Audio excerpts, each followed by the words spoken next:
Welcome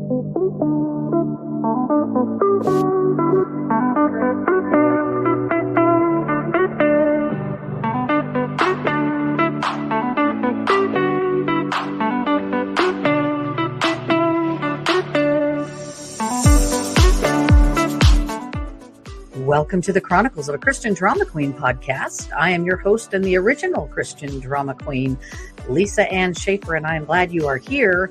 I can promise you that I know what it's like to think like a lover of Jesus, but live like a hot mess every day. So if you can relate, you're in the right place. Everything from the craziness of homeschooling my kids to overcoming deep wounds of abandonment and abuse. I want you to stay with me, sister. I have walked down those paths, and I've got decades of healing and hope that God's called me to share. Here we go.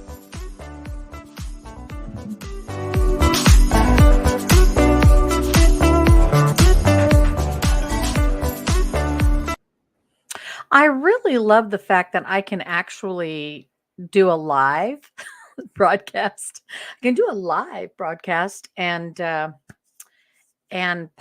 it. So I can do a live on Facebook. I'm on YouTube channel, all of that stuff. Stick with me, guys. I'm trying to get some of this new technology stuff going. So something weird struck me just earlier today, and I'm finding it's really carrying some weight with me. It's like it's really bothering me that that I remember this and I don't remember it fondly. This is an event, something that happened that I don't remember fondly. And here's what it made me think. It made me think about young people that are around me, 11-year-olds that I'm around, my own granddaughter. It made me think of my own kids. It made me think, how many things have I said or done that were painful to them? And then I just marched on and went on, and they have kept it. They've kept whatever that pain was from what I said. I was probably in the 5th or 6th grade. Say hello when you pop in, guys, just so I know you're here. I would love to see your hellos and your comments. I was probably in the 5th grade. And as some of you know, if you've watched my Chronicles of a Christian Drama Queen podcasts, I'm very authentic about a lot of the pain and a lot of the issues that I've had as a human being who just spent a lot of years thinking she wasn't wanted. My father left us when I was very, very young. I don't dwell on that, but I offer things that have happened in my story so that you guys, especially other women that are in my position, have some frame of reference of how to get out of that. And this minor little incident happened when I was probably 11 years old. I wanted so desperately to impress and be not popular. That's not the word I'm looking for. Accepted. I desperately wanted to be accepted by men in my life. And this particular man was a teacher. And when I was 11 years old, we were doing something in class. I went to a kind of an experimental school in Wichita back in the 70s. Very interesting. I don't know how successful the experiment was, but it was a very interesting way for us to learn. We were blended class with 3 grades in our classrooms. And, the goal was, let's see if the older kids help the younger kids get faster, And I'm not sure how well that experiment went, but this teacher was one of my favorite people. He was funny. He was witty. He was my teacher in class all day, every day for my 6th grade year. So I guess I was 11 or 12. And he had given me a task. He had just given me this little task to do, which was to apply stamps. And back then, by the way, we did not have sticky stamps. You had to lick the damn things. Sorry, you had to lick the stamps. And I told him if he'd let me do this project, that I knew how to put these stamps on these envelopes. I knew how to do it. which was not true. I did not know how to do it. I tried to place the stamp. I'll give you an example. Or, well, I don't know if I'll show you an example. So let's pretend this is an envelope. I did not know to put the stamp in the corner. I kind of stuck it in the middle. All right. I kind of stuck it in the center. And evidently I didn't so he had asked me if I knew how to do this little job. And it was like we were sending out invitations for something in class. And I sent out these invitations. I put all these stamps on these envelopes and I didn't do it right. He didn't even say anything. Let me explain to you what he did in response to my very poor stamping job. He said, oh, I guess I shouldn't say he didn't say anything. He did say something.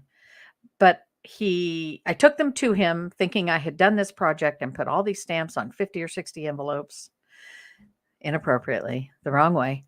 I did it the wrong way. And he said, I thought you knew how to do this. And he just kind of sighed and he stacked them up and he set them next to wherever on his desk. That was the end of the conversation. That was the end of the experience. That was it. It wasn't even 30 seconds.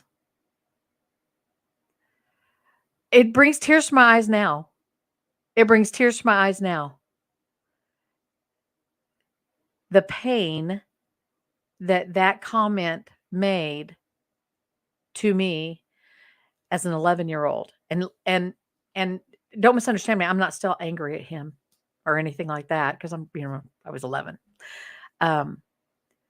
But the sting of his dissatisfaction, disappointment, unacceptance of what I had done was dramatic for me.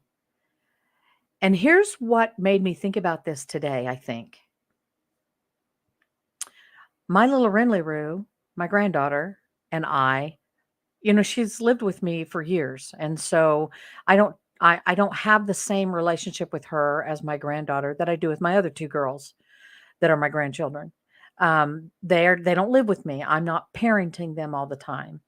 And so my response to her, and you guys know what I'm talking about. I'm talking to mom. Listen, moms, maybe dads too.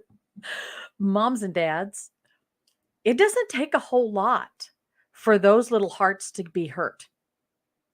It doesn't take a whole lot for them to be broken by our dissatisfaction or our unacceptance or what they may perceive as an unloving response. It doesn't take very much for them to be injured. And I can prove that based on the fact. Now, granted, this Christian drama queen has had maybe had more drama than the average 11-year-old. I don't know. But I do know this. I still haven't forgotten that experience. And I'm almost 60. I'm almost 60. And I still remember the pain of his dissatisfaction with me because I put the stamps on the envelopes wrong. I know for a fact, and I'm confessing to you in all authenticity, and you guys know me, those of you that follow me at all, whether it's on the YouTube channel or it's on my podcast or whatever, I'm real authentic about this stuff because it don't make no sense for me not to be. I am quite sure I have inflicted that same injury on my little Renly-Roo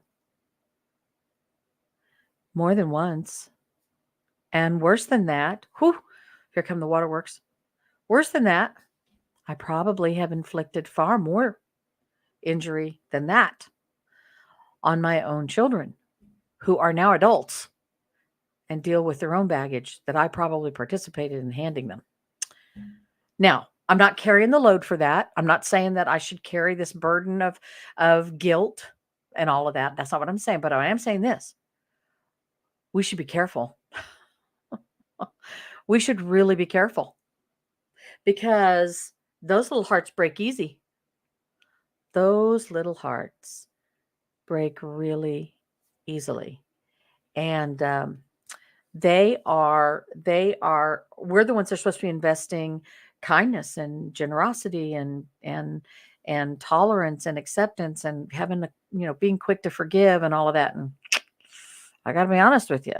This was this experience was a nothing, was a great big nothing sandwich in the grand scheme of the other things in my life that have been painful. Okay? And if you read my Bible study, you know. But what I'm saying is it was enough. It was enough to make a difference. It was enough to make an impact on me. It was enough. And when we do it to our own kids or to neighborhood kids or nieces and nephews and whatever, or just people, we do it to other people. We do it to other people, not even children necessarily. It was that disgust in his voice. And like I said, it was a very small thing in the grand scheme of life but it made an impact. And I have to wonder how often we do that to our own kids. We're frustrated, we're tired, we've had a long day, and they make a minor little mistake, like placing the stamp in the wrong place on the envelope, and we turn that into a lifetime episode for them where they remember our dissatisfaction or our disgust or our lack of understanding.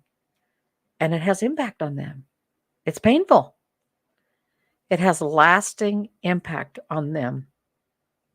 So what's the solution? I know I try not to offer this criticism kind of stuff and tell you about this baggage without trying to also share a solution, right? So here is the solution. I'll be honest with you. We have to renew our mind so that even on the days of frustration and when we're having these times, and I'll tell you something else. I think if he had asked me, hey, do you know how to do this? And then would have said, you put the stamp here on the envelopes. I mean, there was like 100 of them. I don't remember. It was a bunch. It was a big stack. So I don't know how many stamps I wasted back then. I don't know how much money I wasted. Probably seemed like a lot, right? But if he would have followed through with the question, you know how to do this, right? You put them in the corner. I mean, it was like you put them in the corner, 6 more words. If he'd added 6 more words to his question, do you know how to do this? I probably wouldn't have made the error that I made, and maybe he wouldn't have been so frustrated. But as adults dealing with children, maybe we ought to pre-plan our forgiveness, our tolerance, our understanding, so that we don't give off this air of dissatisfaction with them over small things, because those small things at those ages can become a lifetime of remembrance, right? I mean, it sounds like I said, it sounds like such a small thing. I'm sure he does not remember this incident at all. I'm sure he's had thousands of students, and this one student remembers this one incident. I'm not going to say his name because I'm not out to make him feel bad. I don't even know if he's still living. I would assume so, but because he wasn't that much older than me, he was a new teacher. But the very idea that incident had an impact on me this long, and I remember it, it causes me to think we should pre-plan mentally and emotionally for these mistakes to happen so that our children see us as being tolerant and understanding, and showing them and training them how to do the same thing, how to be tolerant and accepting of those kinds of things. Do you see what I'm saying? Does this make sense? Are you picking up what I'm putting down? I hope so. I hope it all makes sense. All right.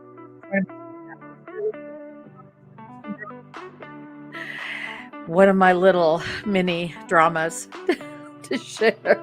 You can find me on my YouTube channel at Christian Drama Queen. And you can also find me on my website if you want to know more about me and about my writing and about my blog and about my videos and that sort of thing. Just want to get to know me better. I'm extremely authentic Christian Drama Queen, and I share the chronicles of the Christian Drama Queen right here a couple of times a week. Every Friday I drop a new episode, but this one was live. I was in the mood, right? Glad to have you. You can find my Bible study on Amazon. It's called Discarded, A Daughter's Journey to Reclaim Freedom and Forgive the Father Who Left Her Behind. And listen, guys, you know that I love you.